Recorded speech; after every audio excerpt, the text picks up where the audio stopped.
Well, staff? up until this year, we were pretty solid. So last August, our quarterback coach, who I had coached at Franklin, brought with me and coached with Frank. He coached with me at Franklin. He was my quarterback coach when I was the offense coordinator. He came with me. Johnny West was his name. He got out of college football, and so we hired our graduate assistant from 2019, Stephen Stanley. Stephen came in August, did the spring season, and then his wife, or I guess soon to be wife, fiance, got like a 6-figure raise to move to Orlando. She was in Louisville, and he was like, "Man, I want to stay and coach with you guys because I know we're going to be ranked in the top 20 in the nation. We're already on a couple different polls, and but he wanted to stay because our quarterback was coming back, and that was kind of his guy. And I'm like, dude, your wife just got like $100,000 raise. You should be like rubbing her feet, showing up in an apron with dinner ready, and then when she goes to bed, you clean the house and then send her off to work the next morning and go play 9 holes of golf, and then come home and do it all over again." I said, for $100,000, man, that's you're insane for sticking around here making $35,000. I mean, he was making nothing. So we just hired just this month. We hired Chase Burton, who was my quarterback my last year at Franklin. I left when he was a sophomore. He was finished second in the nation in passing and scoring. And then his junior and senior year ended up being a 2-time All-American. He coached a couple of years at a D3 school or D2 school in Kentucky, played professionally over in Europe. But he's Southern Indiana guy from Corden, Indiana. So he'll stick around I think for a while. So we just hired him. We hired our new graduate assistant, which those come and go every year. But we Austin Roberts is his name. He was the old quarterback at Marion College. Not Marion, I'm sorry, Manchester College, Manchester University. And so he just graduated actually in like October. He had to come back and do he was going to try to play in the fall and didn't. So we just hired those guys. We just had our tight ends coach just left Friday. So we're in the process of hiring a new tight ends coach, which the season starts next Tuesday. So no pressure, I mean, well, you get paid the big bucks to go out and find somebody in a 8-day span and get them hired up and ready to go. So I applaud your diversifying your coaching staff as well. Yeah, I saw the article of the student who's she's helping out. Sounds like she's a rock star. Yeah. So Maya Erba is her name, and she's from Westfield, Indiana, and she's awesome. So we kind of recruited her. So Jake Gilbert's the head coach at Westfield, and I've known Jake when he was at Ben Davis as an assistant, and then when he coached at Wabash, and then now is the head coach at Westfield, and she was his defensive signaler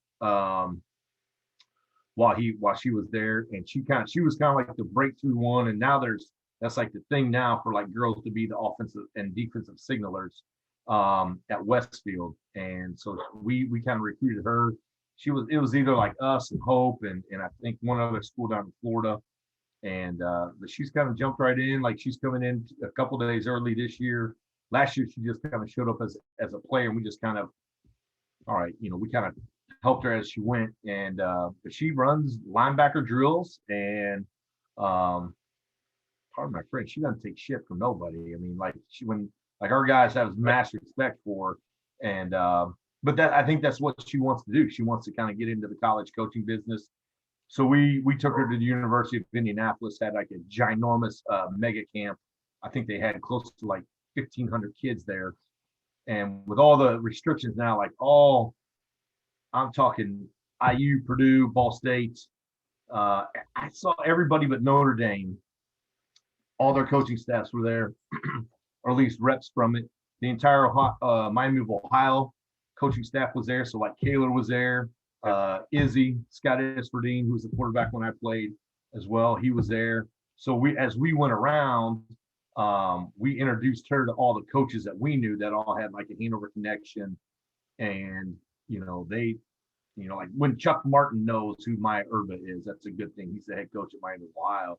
So we were talking about her and my defense coordinator, he's a Mountain guy. So um, he knows all the coaching staff at Toledo and Iowa State. And so we were introducing her to every, basically all the MAC schools, some Big 12 schools, Iowa State, just introducing her around. And I think she's going to probably will get an internship sometime next summer to maybe go work with one of those schools in like the recruiting kind of services area. I think that'll probably be her niche. I think she's great at that. So we're kind of introducing her to some of the recruiting stuff that we'll do, like home game visits. She's going to kind of help coordinate that and make sure all the tours are set up and the pictures are set up, and so the guys will have their jersey. Just kind of building her resume, so then when it comes time for her to go out there and graduate, that she'll be able to just basically slide right into like maybe a D1, Power 5 office facility. So and she'll be able to talk shop as far as like she can sit down with the linebacker.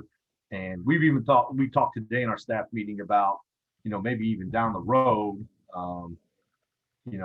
as she continues to develop, is maybe give her own position and maybe make, she'll have done linebacker, so it'll be 2 years, but maybe try to give her like the tight ends, or maybe she's the slot receiver coach, so she can just kind of say, hey man, I ran my own film room. I developed my own drills and kind of philosophy. So that's kind of the plan with Maya, as far as like helping her develop into, basically following her dream. I mean, I think it's pretty cool that she wants to do it. And she's literally like one of us. Like, she's in the office, and like I said, she don't take crap from nobody. So, I mean, like from the players, I mean, and she kind of runs it. I mean, when she has an All-American linebacker out there hitting the single man sled all by herself, like we just said, you got to go take them and do this. And obviously she's kind of seen us run some of the drills, but just kind of helping her develop into being a coach. I mean, that's what it's all about. So it's a cool experience. We were talking today, we were like, man, she's gotten way more press than this entire coaching staff all put together. Like, we're like, none of us have been on the cover of the Hanoverian or anything. We don't have a YouTube video about ourselves. So but it's I mean, it's cool, the fact that I have a 13-year-old daughter, and she sees that, it's like, maybe I want to do that. So that's makes it even more that much more enjoyable. And just to see my interact with the guys, and it's kind of contagious. Now we've got like 2 or 3 other ladies that, like, I'm not sure they want to get into the coaching world, but now they're like, maybe we want to come and manage and just kind of help them kind of see what goes on in that world. So it's we'll see. She might be an anomaly. We might be, female coach you. Who knows? I mean, so it's like I said, it's really cool. She's awesome to work with. I mean, so. Well, Christy, I know we I feel like this is a rolling start here to the Zoom call. So yeah, it is, and I just kind of let you roll with it. I mean, usually we start with me introducing myself.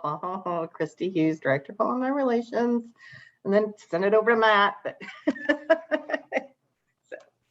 we've been through this the whole year already, so we know what we're doing. Let's just roll with it. And again, I can see some people, I can't see some other people. This works way better when people ask me questions that I can answer specifically, and definitely it helps. So feel free to just pepper away. If we've touched on something, I'll be more than happy to circle back around and answer any of the questions that we may have already done. So any questions out there?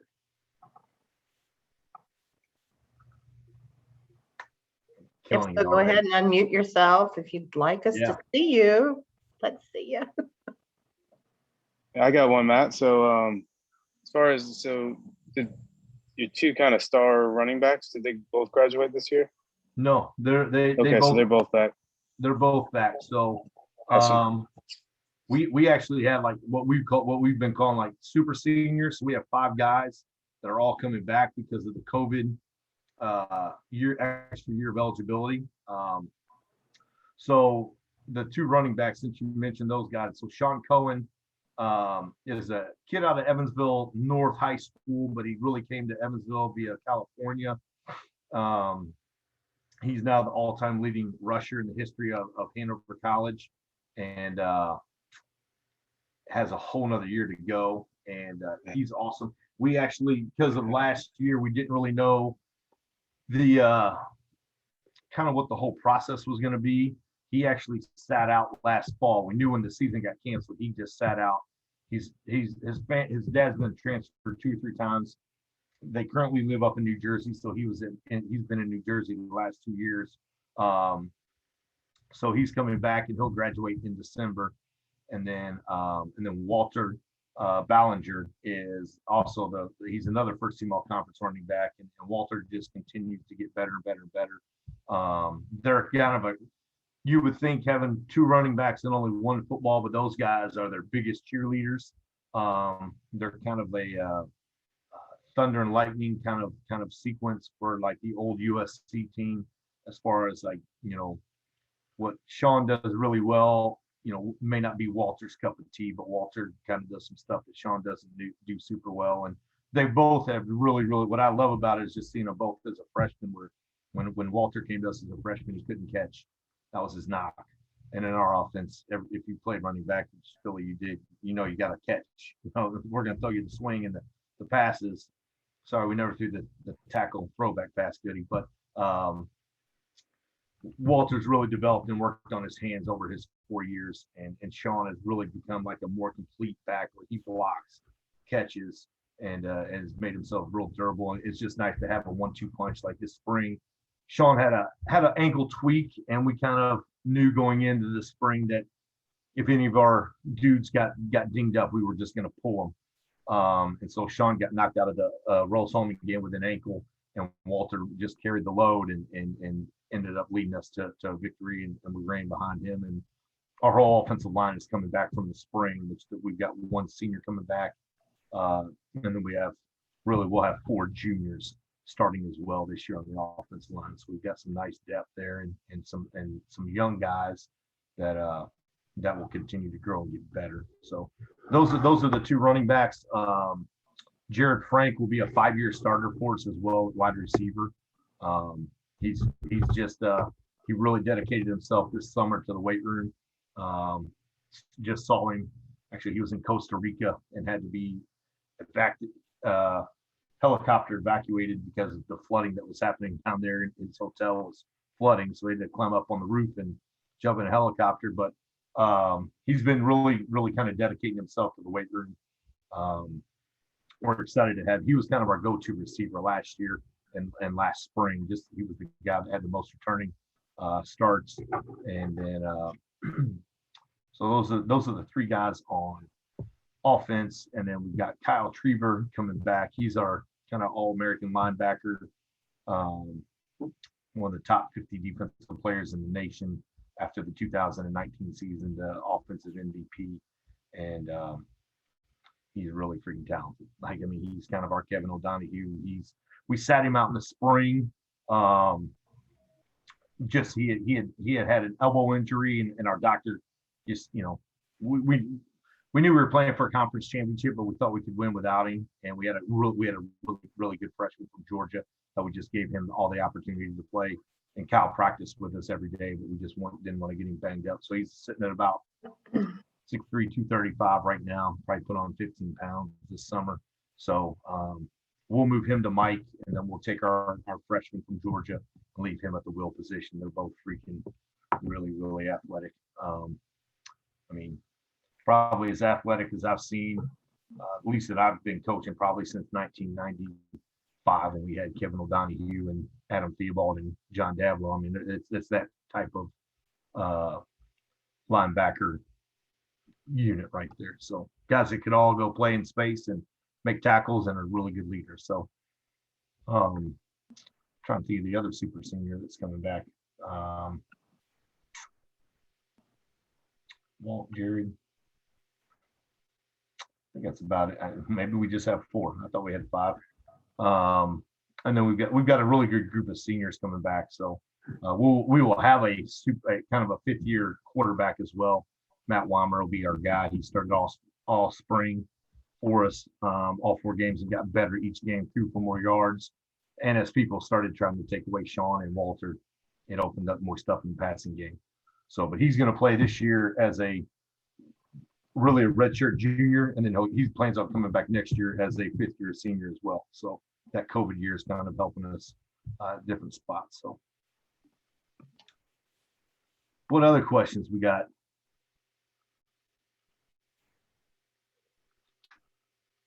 For those of us who can't make it down to Hanover every weekend, are they broadcasting the games online? Did they do that they did a few last year, right? Yeah, I believe they should be broadcast. Christy probably knows a little bit more about that. My job's just to get us there and play. But yeah, I think they are going to be all broadcast live. I know Larry Duke and his crew usually do the kind of play-by-play stuff with the radio. So, but I believe they all are. So Yeah, I'll look for the website and see what if I can find it and post it here. gotcha. Yeah, like I said, I'm just worried about showing up on time make sure we got enough pizza after the game to feed everybody. The buses arrive on time and leave on time. So did the NCAA give everybody who played or didn't play last year another year of eligibility, just blanket? yeah, so you didn't use the year of eligibility. Oh, cool. At all. So it was just kind of like a free year, because there was no for Division III, and I think even like for Division I, there was no Division I. They had national championship. Other than that, nobody else did. So Yeah. NCAA just blanketed everybody could come back if they wanted to. So which it kind of Sean, our running back, and Kyle, they've garnered some NFL interest. So they have they've had some teams come in and look at them and work them out and watch their film. And actually, it's awesome that they're going to come back, but it kind of hurts their chances because there's a lot of other guys that are doing that as well. So they say like the number of guys that are going to be entering the draft will be the largest number in the last 70 years. So wow, just because everybody's kind of taking that extra year. If hey, if I might be a 7th round draft pick or a free agent, I'll come back. Maybe I'll be a 5th round draft pick, so they can get themselves lined up that way. So, wow, that's kind of what it is. So, but I mean, like our guys are gonna graduate and go do something, and Tom Mayer, the doctor for the NFL Players Association, has really been good, and he's been helping some of our guys get into med school, writing them letters. But he's also talked about really talking to some teams because he's got some connections there and really trying to get Kyle an opportunity, at least get in camp. And once you're in camp, I mean, then it's on you. You make it or break it. So that'd be exciting for those guys, just a different experience for their life. So that's about it. Sorry, I've been talking all day. We had staff meetings from like 9 o'clock this morning to 4:30. So Theo, you are not tired of talking. We all know that. You know that, little mama. But how's conference shaping up this year? That'll be a great question. I mean, I think it'll kind of be like the same, the usual suspects. I'm sure we'll be ranked preseason number 1, which just puts a bigger target on your back. Rose-Hulman will be interesting. They graduated a bunch on offense. I think their quarterback is doing like their 5th, like a super senior year, but they graduated their whole offensive line.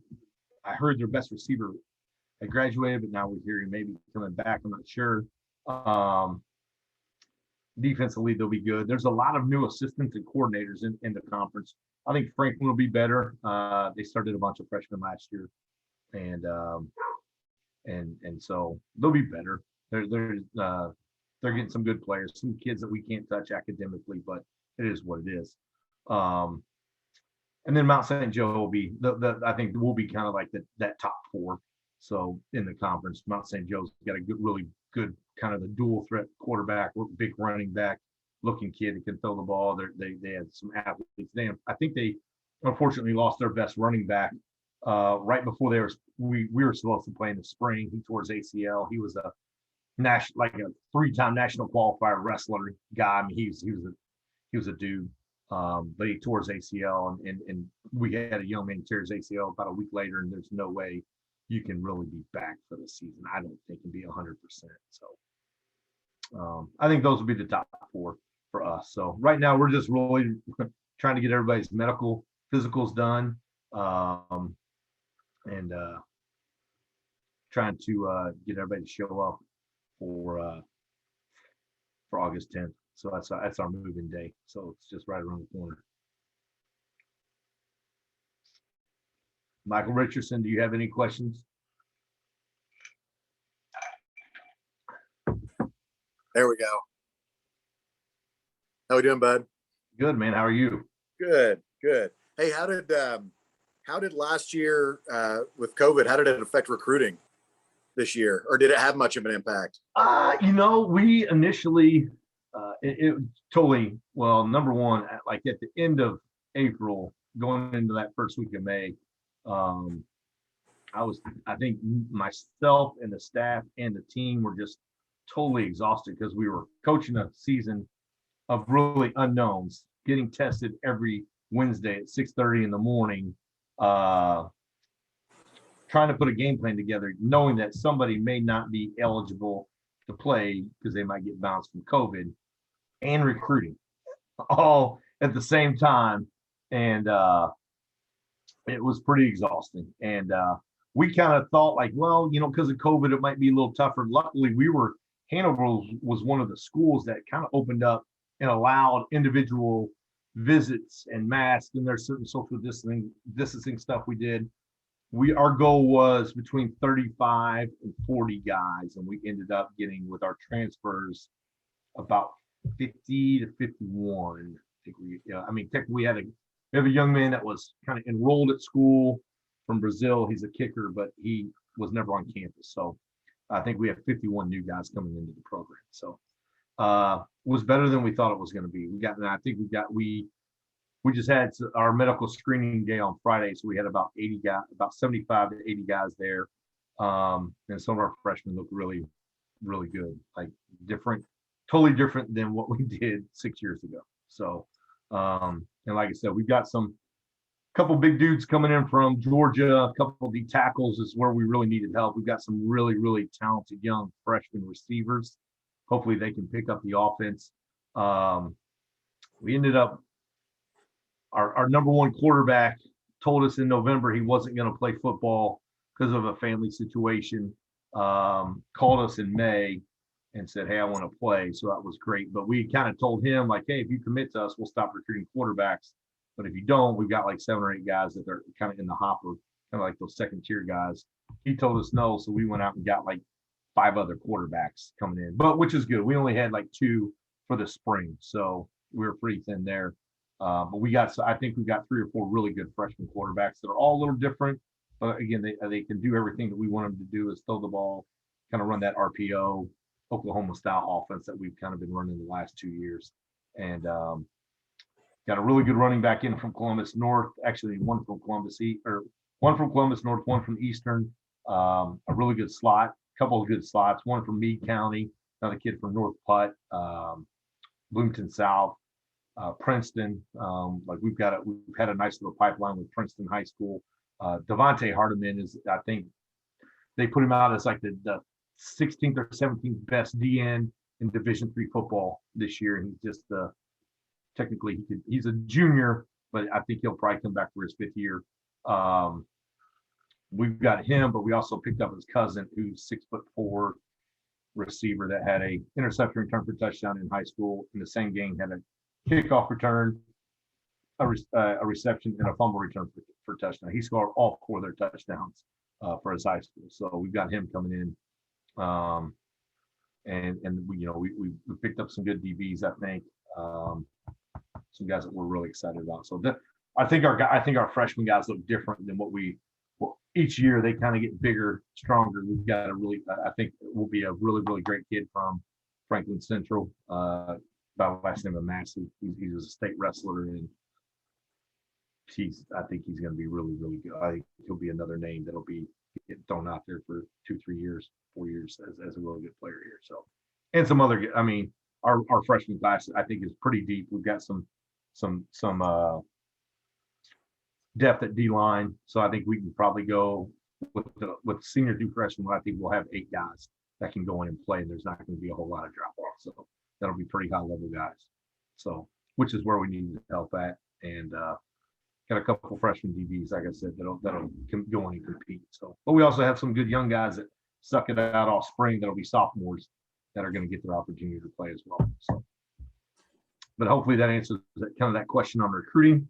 Right now we have a roster of 134, I think is the number. So unfortunately, we only have 120 lockers. So if anyone wants to donate to build another nice big locker room, we're down. So we've got it filled. What is the update on facilities? Any new projects in the pipeline? I mean, we just got brand new turf. I don't know if you guys have been back to see the weight room, but it's totally revamped. So all brand new equipment. We've got some turf in the weight room, brand new floor. I think it was about a $350,000 project. Don't quote me on that, but I was kind of the one that put it all together. So I'm just ballparking that number, and that's what it is. They just redid the gym floor, and there's talks of kind of building like another locker room facility. I don't know. They just kind of mentioned this, like somewhere in between like the baseball, softball, soccer field, allowing those people to have some lockers so we can kind of take over the stadium. So I think that's probably 2-3 years down the road. So I guess for us, we've just kind of started going back through, and the stadium now is, they built it in 14, 15 era. We're kind of going back in and like repainting some of those rooms. I mean, it's a football stadium that, and lacrosse, and so everybody uses it. So just, like our team meeting rooms, we just went back in and refloored and repainted, putting up some new graphics, kind of rebranding some of that stuff.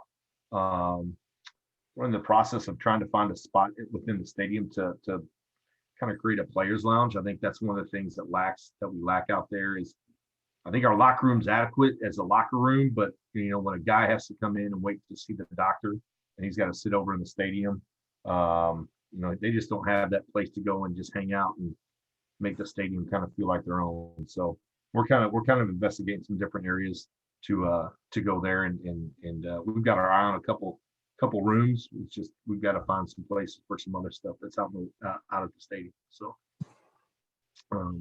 But other than that, I'm not sure about the whole facility stuff. I know they're just now finishing up Donner and air conditioning that, and which is heavenly, because that's where most of our guys are going to be at for training camp. And no longer do they have to go sweltering 3rd floor crow with no cross breeze or anything like that. So they can walk into a triple snowflake room and go relax for a little bit. So it's part of the experience. What's that? It was all part of the experience. It was until you couldn't feel your legs the next day because you were so dehydrated from sweating at night. So poor Ricky Arnold, I used to steal his fan when he'd fall asleep in training camp. Rick, go ahead and fall asleep, buddy. I'll just take your fan and put it on me so I could have 2 of them on me. I was selfish, but I needed to cool down. So, But yeah, no, I mean, it's, I think there's plans for, again, and Chrissy, I may be sharing too much, but I know like Wiley, there's talks of maybe tearing it down and replacing it with some townhouses on campus, and basically renovating and air conditioning KP I think are kind of the next on the block. So, but I mean, it's kind of an exciting time for the college. I mean, we just started our doctor of physical therapy school, just started, I think, yesterday or today. And it's kind of a crazy world, but I recruited a young man by the name of Dane Maurer in like 2007. I was at the other school up north, but quarterback from Evansville Modern Day, and he just reached out to me. He's like, "Hey, coach, I'm on campus. Like, I'd love to see you." I just started the physical therapy school for Hanover. So I was like, man, that's pretty cool. That the fact that he remembered and knew I was there. So so I'm gonna try to run into him tomorrow sometime. So that's kind of what we got going on right now. I know there's I think the college is doing a great job, and I think, our goal every year is to make sure our guys have a great experience, and not just in the classroom, but on the football field as well.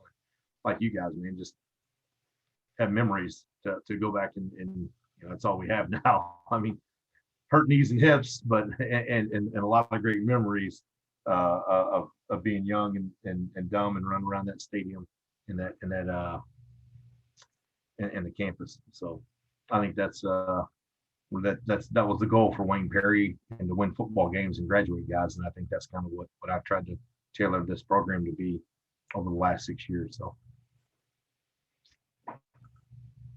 that's my story. Who knows?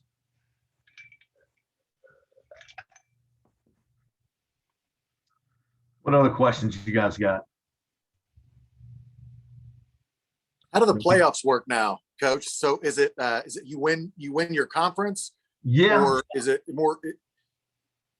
Well, yes and no. It's now, we have an automatic qualifier. So if you win the HCAC, you get the automatic qualifying bid. They just now, used to be, I think when we were kind of going through, there was a north, south, east, and west region, and they kind of ranked you by regions. Now they've taken those 4 regions and divided them up into 6.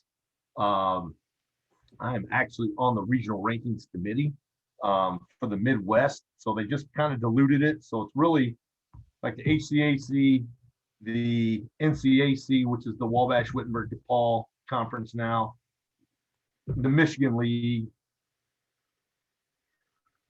and I think maybe the Mountain Union and the OAC. I think those 4 conferences make up kind of the Midwest region. Don't quote me on that, but that just kind of came out here about 2-3 weeks ago on how they're going to and what they're really trying to do is they're trying to separate Wisconsin Whitewater, North Central, Mount Union, and Mary Hardin Baylor. So they can kind of, with 6 regions, they can make sure that they're never playing each other until probably like the Elite 8. So that's probably part of the process. So, but hopefully it'll help us get a better seeding in the playoffs. It seems like 2019 we had the best season, and man, I can't remember, probably since 2003 at 9-1, and we got to go play Mount Union, which stunk.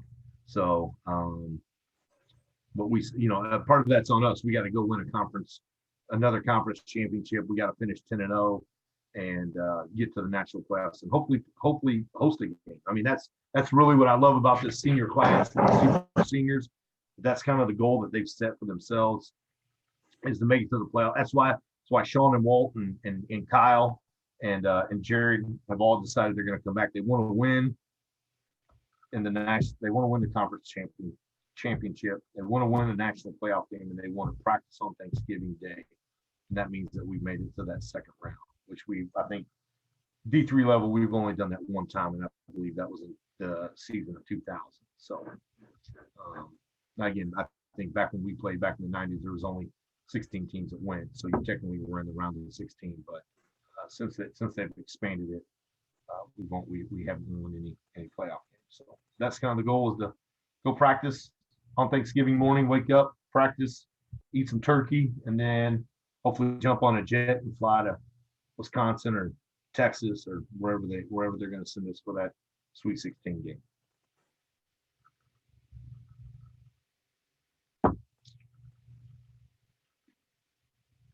Any other questions? When did the guys start moving back in? Isn't it like August 12th? Or is it sooner? August 10th. 10th, not Monday. No, August 10th. Tuesday, and then our first practice is August 12th. So we have a move-in day, then you have a medical screening administration day, getting all your paperwork done, and then you practice on the 12th. So we'll be doing our conditioning test at about 9-10 in the morning out on the brand new turf, and it should be a fun time. So see who's ran and see who has not ran, and coming in shape. So. And when's the first game? Not even that far yet. September 4th is the first game against Center College in Danville, Kentucky. It's a night game, 7 o'clock. So we'll be wearing our brand new white game pants and white jerseys. So we'll go white on white with the nice big red, white, and blue stripe running down the sides of the new pants. So it'll be exciting for our players. We always play. I think we played really well down there under the lights, and we've always kind of worn the white on white. So that's what we're going to do this year. So. Is the Bell game home or away this year? The Bell game, and you guys are testing my scheduling skills here. The Bell game is home. Yeah, it is. Yep. I'm not that far. I'm just trying to get us through August 10th. Checking. I understand. I understand. Pretty sure we're going to end up having some kind of tent out there this year. We're going to try to bring back that little rivalry tent. So there should be somebody or something from the alumni office out there in the tailgate lot. So stop. Yeah. You want the Bell out there for a while, or? Yeah, that'd be great. Look it up. I'll contact you. Here's another scheduling question, Coach. We'll test your skills. So center, obviously, and then we got the conference games. Any new teams, non-conference teams on the schedule this year? Not really new. I don't know if you're on here, Michael, but so we'll open up with center. Then we host Adrian at home on September 11th. And then we play Albion. So the Heartland and the Michigan League have kind of a crossover game. So they kind of paired up like the number 1 teams, number 2 teams.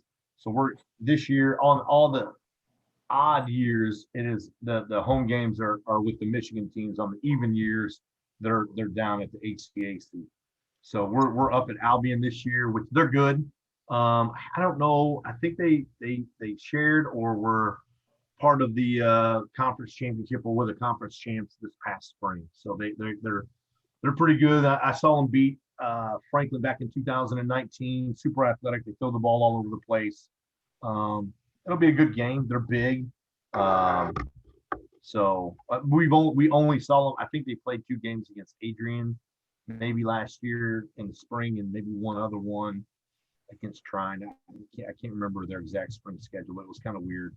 But they're good. They're one of the top 2-3 teams in the Michigan League, and they're freaking athletic. I mean, I know their head coach Dustin. I mean, he's kind of been in it with me since we were all assistants, and he's done a great job of really getting that thing going in the right direction. They've gotten much more athletic over the last 4 years since they changed some of their policies as far as like how they're packaging and how they're getting kids in. So real athletic, big, strong. I mean, it's a typical Michigan League type team. So they got a pair of brothers. One's the quarterback and one's a receiver, and they know how to throw to each other. I mean, I think they're twins.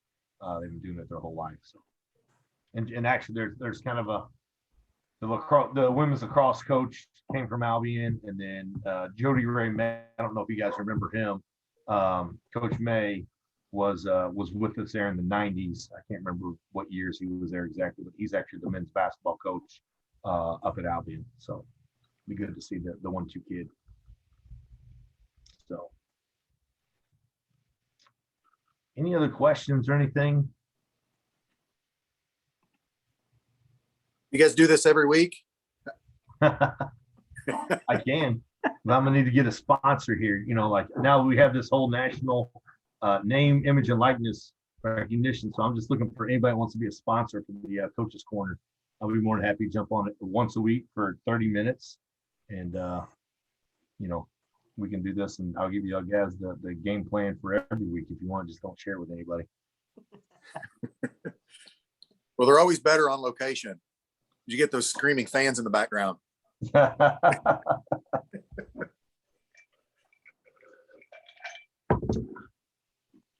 good deal. Well, thank you guys for sticking around and doing this with Christy and I, and hopefully we'll see you guys at some home games, non-masked preferably, but we'll do what we got to do. We'll see. Yeah. So this session, like I said, at the beginning has been recorded. It will be uploaded onto the Coaches Corner website. You can find it through the events, on the events tab under ourhanover.edu. The next session is, I think it's September 16th, since that first Monday is Labor Day. I'm not going to be around. So it's going to be featuring Peter Prio Cannon and volleyball. So thanks, Matt, for doing this yet again. And I'm glad to be able to bring Coach's Corner back for this next class or school year. Thank you very much. Great seeing you guys. Hopefully we'll see you back on campus. Billy, when you're in town, man, definitely swing by the stadium. Yeah, we'll do. Okay. Yeah, thanks. Thanks for the invite today, and yeah, awesome seeing you, Gil. Yep. You guys take care. We'll Hey, see you too. Good luck, All right. coach. Thanks, guys. everyone. Appreciate it. Bye. Bye, Theo. Love ya. You too, little mama. We'll see you. See ya. Thanks, Christy. You're welcome. Have a good night. You too. Bye. Thanks.